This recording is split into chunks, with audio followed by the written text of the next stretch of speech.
Welcome to the original art preview featuring DC Comics original art for this year's EMLA auction that we're going to be doing here in September. Well, the first piece I wanted to highlight for coming out of this is a lovely piece by Carmen Infantino and Joe Giella featuring the Flash. And this is probably the best example that I've ever seen featuring the Trickster, Captain Cold, and the Golden Age Flash. And why is this page important? Well, this is actually the second appearance of the Golden Age Flash in a very early story featuring Earth 2, which has become a really big part of the new Flash TV series. But here, the Golden Age Flash comes and meets the Silver Age Flash and battles the villains. And this is one of the very first times they started doing that in the early DC universe. You know, at the bottom, you'll notice the signature. It's Julius Schwartz. He was the editor for Flash back in the 1960s. And what's interesting is during that time frame, they would give these out to fans as a thank you for reading the comics. All right, for our next featured item, we have a page from the third appearance of the Justice League of America. Well, you'll notice at the top, it doesn't say Justice League, it actually says Brave and the Bold.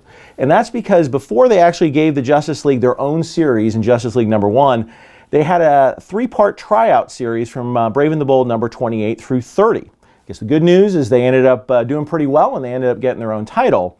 And in this story, they introduced the villain Amazo. And so here you have Green Lantern and Aquaman mobilizing to go after Amazo on this page. But what I love about it is this big image of Green Lantern over here, along with just kind of this funny image of Aquaman tagging along in his own special way. So I think it really captures the sort of the seriousness, but also the humor that was going on in those early Justice League stories. The art was done by Mike Sekowsky and Bernard Sachs, and just a great example of an early Justice League page if you're a Justice League fan. All right, moving on, we've got a page from House of Secrets '92, another title you may not recognize, but was actually the very first appearance of the Swamp Thing. When they introduced the Swamp Thing, it was a 8-page story that, frankly, they weren't sure that it was necessarily going to continue on, but there was such a fan response that they gave the Swamp Thing his own story. But this story was set in sort of the olden days, and as you'll notice from a lot of the pictures here, it was actually set in a different point in time. So that when they relaunched it, they actually sort of changed some of the characters and changed some of the names. But this is the very first appearance. What you don't find on a lot of the pages from the story is the Swamp Thing. And here you've got his big eye sort of gleaming in and looking in on this, the sequence where the sort of the villain of the story is about to poke a needle in the heroine here. And the Swamp Thing is sitting behind the window, ready to pounce and come through the window and save her. What's also notable about this is that when Bernie Wrightson, who was the artist for this, drew this, he actually used photo reference, and we actually include some of those reference photos if you look online.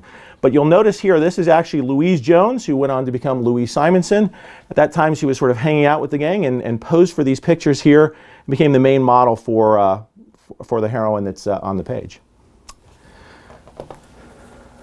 All right, our next example is Superman. So of course, when you think of the DC Universe, you think of Superman. And you'll also notice in this year's EMLA auction, we've got a great Christopher Reeve costume. This would look fantastic right next to it. I think you've got a very Christopher Reeve looking Superman from 1984, right around the time of those Superman films. And not only do you have one image of Superman, you've got 6 images of Superman, drawn by Gil Kane. Gil Kane was a master, worked for Marvel, was the man who actually drew X-Men Giant Size 1's cover, but also worked for the DC Universe as well. And here's a good example of Gil's work drawing Superman, and can't have much more Superman on one cover or one page than this. And then finally, along with Superman, who else do you need to have? Well, Batman. And this Batman was drawn by Mike Zeck. Mike Zeck was known probably more for his Marvel work, working on The Punisher, Captain America, Marvel Superhero Secret Wars. But in the late 80s, moved on to draw a 4-part series called 10 Nights of the Beast for Batman, which became a classic. This pinup was done specifically for the 60th anniversary of Detective Comics.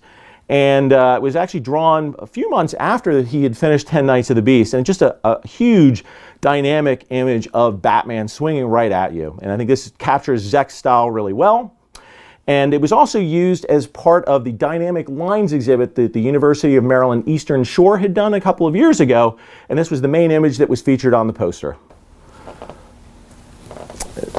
That ends our preview of this year's original art from DC Comics. It's going to be appearing in this year's September EMLA auction. These are great historic pieces of artwork telling the history behind the DC universe. Look great on your wall and in your collection.